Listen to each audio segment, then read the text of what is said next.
Right, hey guys. So just a real quick build guide for the Werebear druid. Playing a lot of the open beta, and I think I've finally come up with what I would say is probably the best Werebear build that we can have currently. Been experimenting a lot, trying to min-max. The gear is not completely min-maxed, but I think the build is as good as it's gonna get for the beta with the skill points that we have available. And then I've tried to put the gear together as well as I could with the stats, but mostly the powers, the codex powers are what synergizes really well right now. So just to run you through the skill tree real quick. So first off, for our basic skill, we have the wind shear. This one doesn't really matter too much, but the important one is the wild wind shear that gives us a ton of spirit generation. Usually you would think going for the maul and the Werebear skill would be the best, but actually this one really ensures that our spirit region stays extremely well, meaning we can cast a lot more pulverizes, especially when we need to, because of some of the skills that we're going to be picking later on. It actually becomes a pretty expensive skill. It's going to cost 39. So this one is really nice. Also, it's a ranged ability. It feels really annoying running after enemies with maul, trying to generate enough spirit. So this one is just a huge quality of life. Then we go into Heart of the Wild. This one doesn't really matter. Get a little bit of spirit, but it's not relevant. This is the important one, Wild Impulses. 50% more spirit cost, but 30% increased damage. It's a massive damage increase. And it builds around the fact that we're building around overpowering our pulverizes to make really big pulverize hits every 10 seconds with the overpower scaling. So for pulverize, we obviously we max this one out, and we go for the enhanced pulverize to get the stacks every 10 seconds. Down in the defensive skills, we go for 1 point into Cyclone Armor. I have one in each because I have the skills on my amulet. You don't really need that, but you need 1 hard point into Cyclone Armor. It gives a passive really nice 21 or 20% non-physical damage reduction. Mine is a bit higher. But what's really nice here is actually branching out into enhanced Cyclone Armor to get the slow, and the innate Cyclone Armor to get the vulnerable. So this ability in itself, every time we activate it, gives us both vulnerable and slow, which synergizes with some of the talents further down below in the tree. I'll get to that, why we need the slow. Companions, we don't really run any right now. You can experiment. There is a codex power that increases your damage based on the amount of companions you have. Don't get tricked by it though, because for example, if you pick 2 additional ravens, that doesn't scale it. It has to be for each active companion, so 1 for each skill, and I think it's like 14% when it's on an amulet. So it's really not that big of a damage increase. But if you like to play with a companion, maybe you want to go for the immobilize for the Vine Creeper, or you want to get the vulnerability from the ravens, you can definitely do that. I've been trying it a bit, but I think the build that I have now is much better for the quality of life, and it feels really good to play.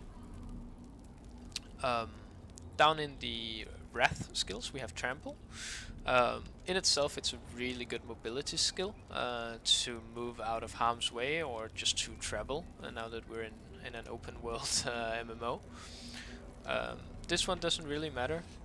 Trample is not something that we use to deal damage, but we needed to get over here, which is actually a really strong talent that gives Trample some Fortify. So obviously we need to stay high on Fortify because it scales with the overpower, and we have some talents, well, codex powers in our gear that requires us to have Fortify to deal maximum amount of damage. Other than that, we have Crushing Earth, flat 15% increased damage to Earth skills, and we have, while we have Fortify over 50%, we deal 12% increased damage. So again, that's why we need the Fortify. So you might be thinking, Pulverize is not an Earth skill by itself. So right here it says it's an Earth skill, but that's because I have some uniques equipped or legendaries equipped that give me the power to make it an Earth skill. I'll get into that when I go over the gear.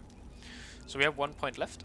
I put it into Grizzly Rage. You can actually take this one out because Grizzly Rage is a little bit clunky. It overrides your entire action bar when you use it. So you can't use your ranged abilities, you can't use your shields, your cyclone armor, all that stuff goes away. But it is a 20% damage increase and 20% damage reduction. So the way that I use it right now is I pop all of my items, or not my items, all my abilities, to get them slowed, vulnerable, stunned, whichever you need. Then you pop the Grizzly Rage just before you're about to pulverize, and you get the 20% damage reduction on a massive hit. For example, on a boss, it's very strong.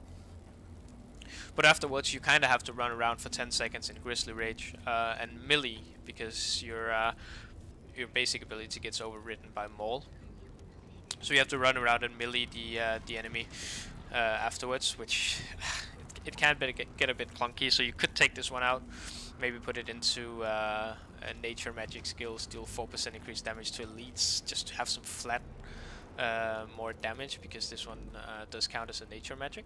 You could also put it into cyclone armor if you prefer to get some more physical damage reduction. It's not a big deal. You can use it. It feels a bit weird, but you can play around with that last talent point. So for the gear. So the aim of this build is to stack as much life, fortify, and willpower and overpower damage as possible to make our pulverizers absolutely decimate everything. So we're stacking willpower whenever we can, and we're stacking health whenever we can. That's why I have rubies in my gear as well, to get more max life that scales your overpower even more. But in short, so just as I said earlier, the gear is not in any way optimized for the stats. I haven't had the time to really min-max the actual stats on the gear, but the imprints and the powers that are on the gear have been min-maxed quite a lot, so it's hopefully the best setup, and you would just have to fiddle around with the actual stats on the gear. So first off, we want the imprint that gives us a barrier when we damage an elite. It's only a 30-second cooldown. And the reason why we want the barrier is because we're using the imprint that gives us 45% increased damage while we have a barrier active. So we really want to have a barrier just as we put out that pulverize to enhance its damage.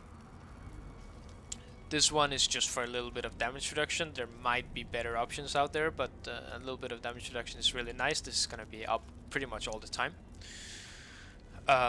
We have this one, which is very important. You need to have this one. It makes the pulverize an earth skill, like I said earlier. Otherwise it's not an earth skill. And it also gives some tectonic spikes. These don't really do too much. The important part here is making it into an earth skill.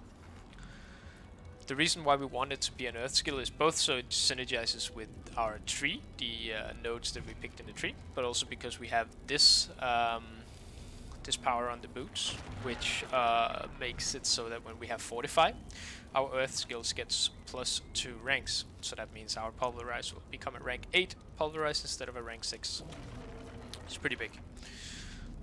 This one doesn't really matter. This power is probably garbage. I just haven't found anything better.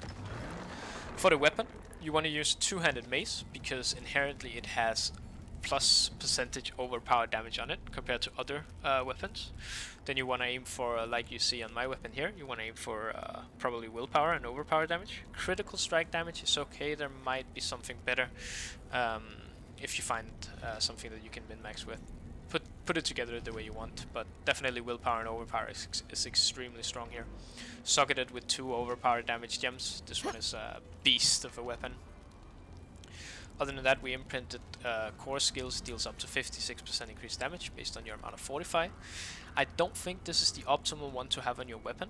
I found this power later on. This one is not even listed in the codex at this point in the beta, so I didn't know it existed. But if you plop this one onto your weapon, you're gonna have Pulverize Shockwave that deals 200% of his damage in a cone, and that Shockwave is actually massive. It's absolutely huge. So I think if I was able to, I would swap these two around. Right now I don't have this imprint to actually replace on my ring, so I would lose damage by doing it. But if I find this imprint, I'm definitely swapping these around. I think it's going to be a lot stronger. You have this one, which is basically just when you auto attack, you stack up your next core ability, which is Pulverize. So you need to auto attack 6 times in this case to get up to 50%. And as soon as you have those stacks, you want to let go of your Pulverize together with all of your other abilities synergized. So the ideal setup, you auto attack. I cannot do that Cannot here. do it right here, but you auto attack until you have the 50 stacks. Then as soon as you're about to pop off on an elite, on a boss, you want to make sure they're vulnerable and slowed by using the Cyclone Armor. And then you have 1.5 seconds to let go of your massive damage. So probably beforehand, if you did not proc it from your helmet, you want to use your barrier first. Then you want to use your Cyclone Armor. If you have time, you want to use the Grizzly Rage, and then instantly Pulverize while they are slowed and vulnerable. And you're going to see some absolutely massive hits. Usually I kill the boss or take it down to 30% health. Elite packs get completely murdered even without Grizzly Rage. So it deals an absolute massive amount of damage. And while you're running around clearing like trash, normal elites, whichever, you do not need to min-max the auto attack thing. You don't need Grizzly Rage. You don't even need to Cyclone Armor them really. You can just Pulverize with 10 stacks and it will actually kill them by itself if you have somewhat decent overpower damage. So yeah, that's the build for the beta. Probably gonna be a lot of changes. Might be some more powers that are not discovered yet because this one was not in there in the codex. So there might be some powers out there that synergize really well that we just haven't found yet. But this is my Werebear build right now, and I'm really actually enjoying it. It was very hard to put together. It took a long time, but it's actually been really fun and really satisfying to play with right now. Thanks for watching.